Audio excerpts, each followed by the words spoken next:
Welcome back. আপনাদের সবাইকে স্বাগত জানাচ্ছি আমি রাসেল। আশা করছি আপনারা সবাই ভালো আছেন, ভালোর দলে আছেন।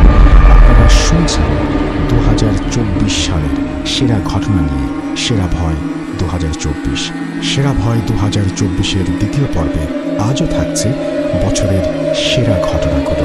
আপনারা এই ঘটনাগুলো বিভিন্ন সময় বিভিন্ন জায়গায় খোঁজেন, সেই কারণেই আমরা এগুলোকে নিয়ে এসেছি এক জায়গায়, উপস্থাপন করতে চেয়েছি একসাথে। আশা করছি ভালো লাগবে। চলুন শুরু করা যাক।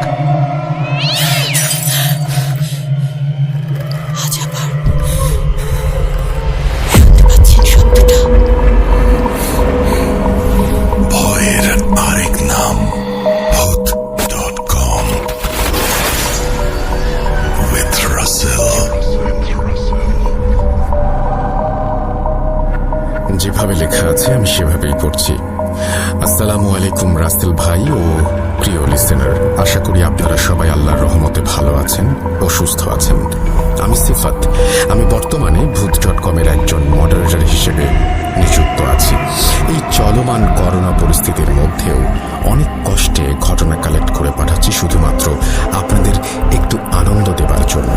আপনাদের কাছে ঘটনা গ্রহণযোগ্য হলেই আমার কষ্ট সার্থক হবে। আমি ভূত.com নিজের পরিবার মনে করি, আর পরিবারের জন্য কিছু করতে পারাটা কতটা আনন্দের আপনারা সকলেই তা নিশ্চয়ই জানেন। আজ আমি আপনাদের সাথে যে ঘটনাটি শেয়ার করব তা ইন্ডিয়ার কোনো একটা স্থানে ঘটা ঘটনা। ঘটনাটি আমি কালেক্ট করেছি আমার বড় ভাইয়ার এক বন্ধুর কাছ থেকে।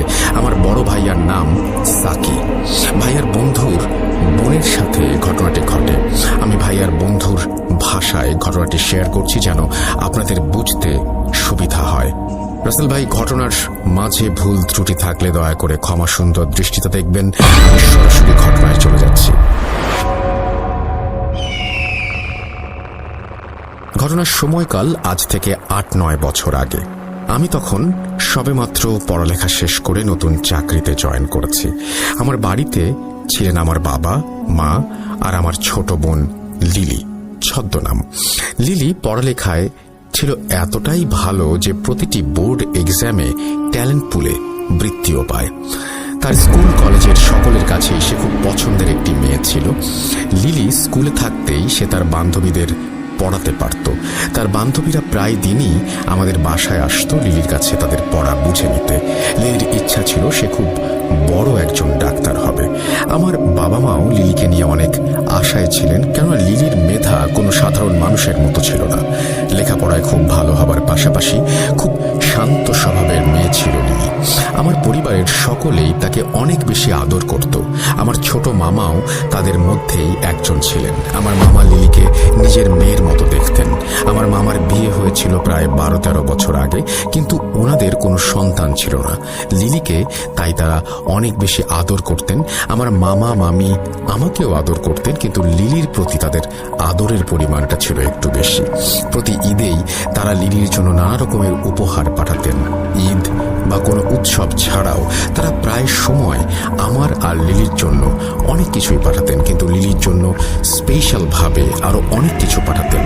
আমার মামা কর্মসূত্রে ইন্ডিয়া থাকতেন, কিন্তু বর্তমানে তিনি মৃত। আমার মামার জন্য আপনারা সবাই আল্লাহর কাছে দোয়া করবেন, তিনি যেন জান্নাতবাসী হন। আমার মামা নিজের জীবনের মায়া ত্যাগ না করলে আজ হয়তো লিলি আমাদের মাঝে বেঁচে থাকতো না। লিলি খুব ভালো ছাত্রী হওয়ার কারণে আমার মামা আমার মাকে প্রস্তাব দেন লিলিকে ইন্ডিয়া নিয়ে গিয়ে লেখাপড়া করানোর।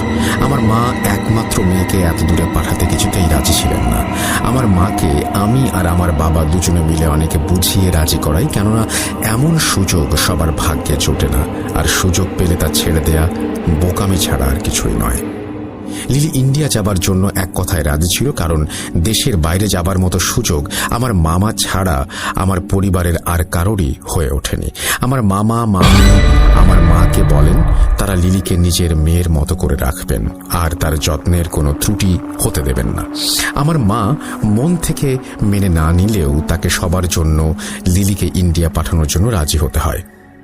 আসলে মায়ের মন সন্তানের জন্য উতলা থাকবে, এটাই তো স্বাভাবিক। লিলিকে ইন্ডিয়া পাঠানোর জন্য যাবতীয় ব্যবস্থা করা হয়, আর কয়েকদিনের মধ্যেই লিলি ইন্ডিয়ায় চলে যায়।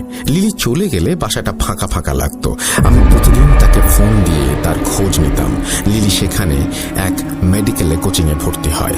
এভাবে আস্তে আস্তে 1 বছর পার হয়ে যায়। লিলির মেডিকেল ভর্তি পরীক্ষাও শেষ হয়ে যায়, আর লিলি সেখানে সবার থেকে ভালো মেডিকেল কলেজে ভর্তি হবার সুযোগ পায়। কিন্তু আমার মামা যে শহরে থাকতেন, লিলির মেডিকেল কলেজটি সেই শহর থেকে 125 কিলোমিটার দূরে ছিল। তাই মামা লিলিকে সেই মেডিকেল কলেজের আশেপাশে একটি ছাত্রী হোস্টেল ঠিক করে দেন, আর প্রতি সপ্তাহে একবার করে সেখানে গিয়ে লিলিকে দেখে আসবেন বলে সেই মেডিকেল কলেজে ভর্তি করিয়ে দেন। ক্লাস শুরুর কয়েকদিন আগে লিলি সেই হোস্টেলে চলে যায়। মামা লিলিকে ট্রেনে তুলে দিয়ে বাসায় ফিরে আসেন। বাসায় এসে মামা তার কাজের ফাঁকে প্রায় প্রতি ঘন্টায় লিলিকে ফোন দিয়ে তার খোঁজ খবর নিচ্ছিলেন। লিলিও আল্লাহর রহমতে ভালোভাবেই তার গন্তব্যে পৌঁছে যায়। 10-12 দিন পর লিলি ফোন দিয়ে আমার মামাকে বলে সে একা থাকতে পারছে না, আর তার নাকি খুব খারাপ লাগছে। আমার মামা সেদিনই লিলিকে নিতে সেখানে চলে যান, আর লিলিকে নিয়ে বাসায় ফিরে আসেন। লিলি বলে সে কিছুদিন বাসায় থেকে তারপরে কলেজে ফিরে যাবে। এভাবে 15 দিন পার হয়ে যায়। লিলি তার মেডিকেল কলেজে ফিরে যায়। এবারে সে সেখানে গিয়ে নিজেকে কিছুটা কষ্ট হলেও মানিয়ে নিতে সক্ষম হয়। লিলি হোস্টেলের যে রুমে থাকতো সেই রুমটি ছিল ছোট একটি রুম। হোস্টেলটা খুব বেশি বড় ছিল না, আর রুমগুলো ছোট ছোট ছিল জন্য সকলেই সিঙ্গেল রুম নিয়েই থাকতো। লিলির হোস্টেলের সকলেই ছিল তার কলেজের স্টুডেন্ট, আর প্রায় সকলেই নতুন প্রথম বর্ষে ভর্তি হয়েছিল। হোস্টেলে যে কয়েকজন বড় আপু ছিল তারা লিলি ও তার বান্ধবীদের একটা ব্যাপারে সতর্ক করে দেয়। তারা বলে রাত 3টার পর দরজায় আওয়াজ পেলে দরজা না খুলতে, আর তাদের পড়া নিয়ে কোনো সমস্যা থাকলে তারা চাইলেই আপুদের কাছে হেল্প চাইতে পারবে। দরজা খুলতে না করার কারণ জিজ্ঞাসা করলে আপুরা বলেন যা বলছি তাই করো, এর বেশি কিছু জানতে চাইবে না। সিনিয়র হিসেবে আমাদের দায়িত্ব তোমাদের জানানোর। আমরা আমাদের দায়িত্ববোধ থেকে তোমাদেরকে কথাটা বললাম, বাকিটা তোমাদের ইচ্ছা। আপুরা চলে গেলে লিলি তার আশেপাশের রুমে কয়েকজনের সাথে পরিচিত হতে থাকে। পরিচিত হয়ে আড্ডা দিতে দিতে রাত 12টা বেজে যায়। লিলি সেদিন তার রুমে ফিরে এসে ঘুমিয়ে পড়ে। পরদিন থেকে নিয়ম করে কলেজে যাওয়া, ক্লাস করা, ক্লাস থেকে ফিরে এসে বান্ধবীদের নিয়ে রান্না করা, খাওয়া, এসবের পর বাকি সময় লিলি লেখাপড়া নিয়ে ব্যস্ত থাকত। লিলির শুরুর দিকে 15 দিনের মতো বাড়িতে থাকায় তার পড়া বুঝতে কিছুটা সমস্যা হচ্ছিল। আপুদের কাছে সাহায্য চাইবে কিনা ভাবতে ভাবতে সে প্রতিদিন রাত জেগে সেই পড়া বোঝার চেষ্টা চালিয়ে যেতে থাকে। প্রতিদিন রাত প্রায় 2:30টা পর্যন্ত সে লেখাপড়া করে ঘুমিয়ে যেত। এভাবেই তার দিনকাল ভালোই চলছিল।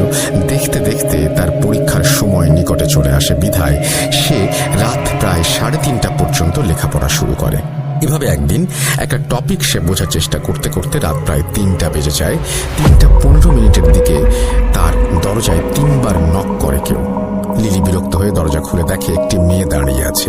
সে নিজেকে আঁচল ছদ্মনাম বলে পরিচয় দিয়ে বলে সে 3য় বর্ষে পড়ছে লিলিদের কলেজে, আর সে নাকি এই হোস্টেলেরই 14 নম্বর রুমে থাকে। জুনিয়রদের কিছু বুঝতে অসুবিধা হলে সে সবাইকে নাকি হেল্প করে। তখন লিলির মনে পড়ে যায় আপুদের কথা। আপুরা বলেছিল কোনো বিষয় নিয়ে তাদের কাছে হেল্প চাওয়া যাবে। লিলি মনে মনে একটু খুশি হলো। সে আঁচলকে ভেতরে এনে বসিয়ে তার কিছু পড়া বুঝতে সমস্যা হয় বলায় আঁচল তাকে সবকিছু খুব সহজে আর সুন্দরভাবে বুঝিয়ে দেয়। লিলি খুব খুশি হয় বড় আপুর কাছে সাহায্য পেয়ে। বাসায় ফোন দিয়ে সে আঁচলের কথা জানায়। আমাকে ফোন দিয়েও আঁচলের অনেক প্রশংসা করত লিলি। আঁচল আস্তে আস্তে তাকে রোজ পড়াতে আসতো। লিলির সাথে আঁচল মাঝে মাঝেই নিজের লাইফের কিছু ঘটনা শেয়ার করতো। সে বলেছিল তার নাকি বিয়ে হয়ে গেছে, আর তার 7 বছরের একটি মেয়ে আছে। তার হাজব্যান্ড কয়েক বছর আগে নাকি রোড অ্যাক্সিডেন্টে মারা যায়। এরপর থেকে আঁচল টিউশন পড়িয়ে নিজের আর মেয়ের খরচ বহন করে। তাকে লিলি জিজ্ঞাসা করে সে এখানে তার মেয়েকে ছাড়া একা কেন আছে। আঁচল লিলিকে বলে তার মেয়ে তার বাবা মার কাছে থাকে।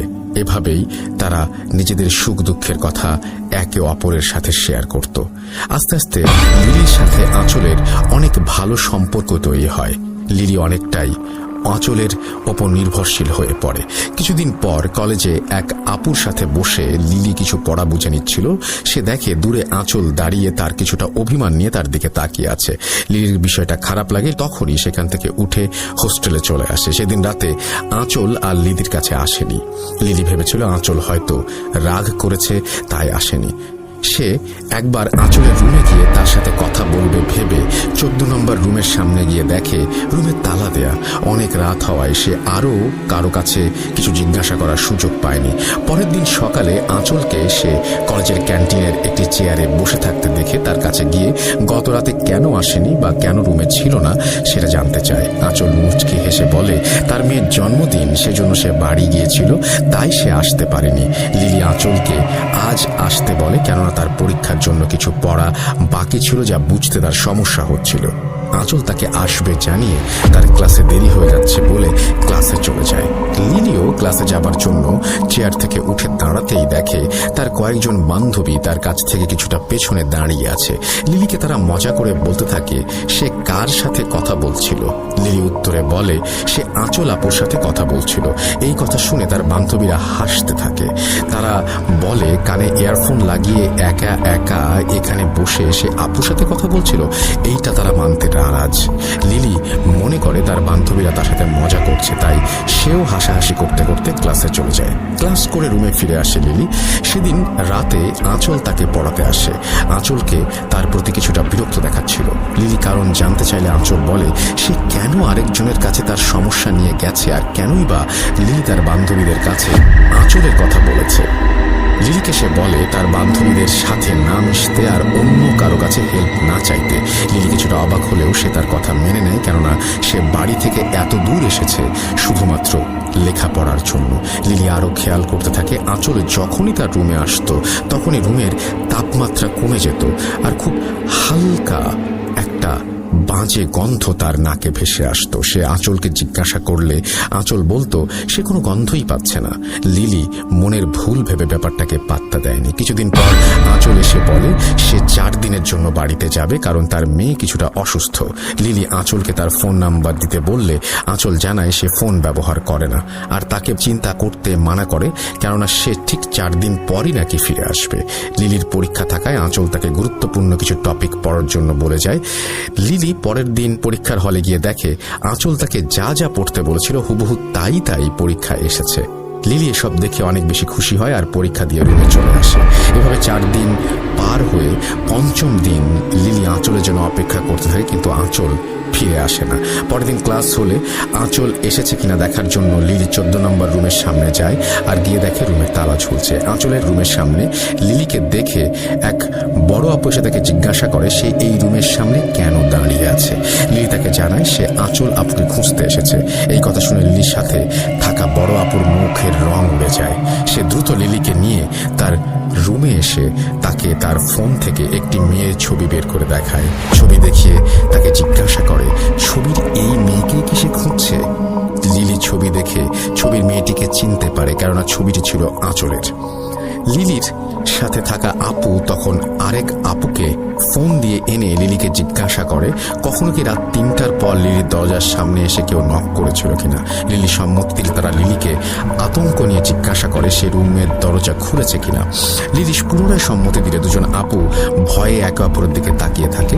কি হচ্ছে বুঝতে না পেরে লিলি আতঙ্কিত হয়ে বলে আপনারা আমাকে এসব জিজ্ঞাসা করছেন কেন? কি হয়েছে আমাকে বলুন, চিন্তায় আমার গলা শুকিয়ে যাচ্ছে। প্লিজ আর আমাকে আধারে রাখবেন না, বলুন কি হয়েছে। দুজন আপুর মধ্যে একজন লিলিকে পানি খেতে দিয়ে তার পাশে বসে আর বলে যা বলছি তা শুনে তোমার বিশ্বাস নাও হতে পারে, কিন্তু যা বলছি তার সবকিছুই সত্য। 14 নম্বর রুম প্রায় 2 বছর যাবৎ বন্ধ। এই রুমে অনেক বছর আগে এক আপুর রহস্যজনক মৃত্যু হয়।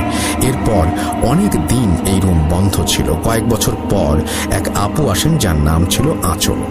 আপু 3য় বর্ষে পড়ার সময় এই রুমে আসেন। আপু যখন 3য় বর্ষে পড়তেন আমরা তখন 1ম বর্ষে কেবল ভর্তি হয়েছিলাম।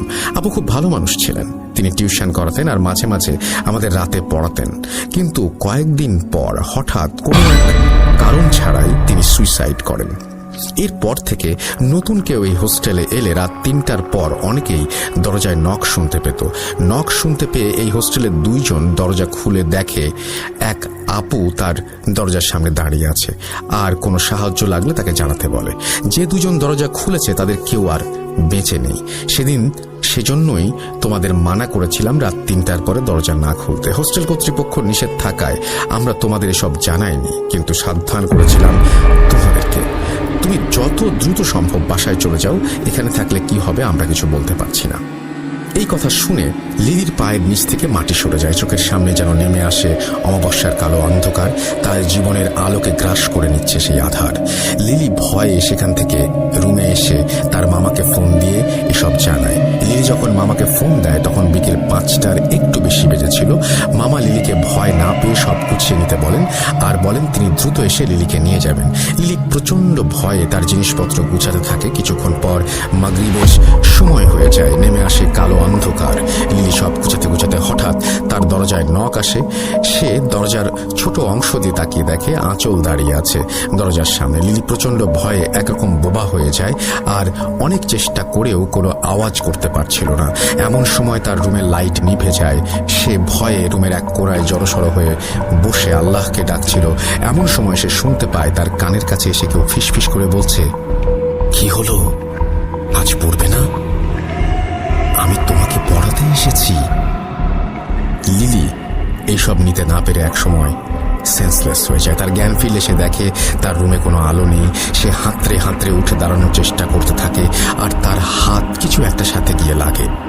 লিলির মনে হচ্ছিল তার হাত প্রচন্ড ঠান্ডা কিছু একটা সাথে লেগেছে, যা ছিল অনেক লোমশ কিছু। লিলি ভয়ে সেখান থেকে হাত সরিয়ে পেছনে যেতেই আবার কিছু একটা সাথে ধাক্কা লাগে।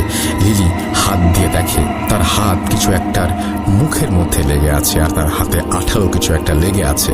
তখন হুট করে তার রুমের লাইট জ্বলে ওঠে আর লিলি যা দেখে তা দেখার জন্য সে প্রস্তুত ছিল না। লিলির গা সম্পূর্ণ অবশ হয়ে যায় এসব দেখে।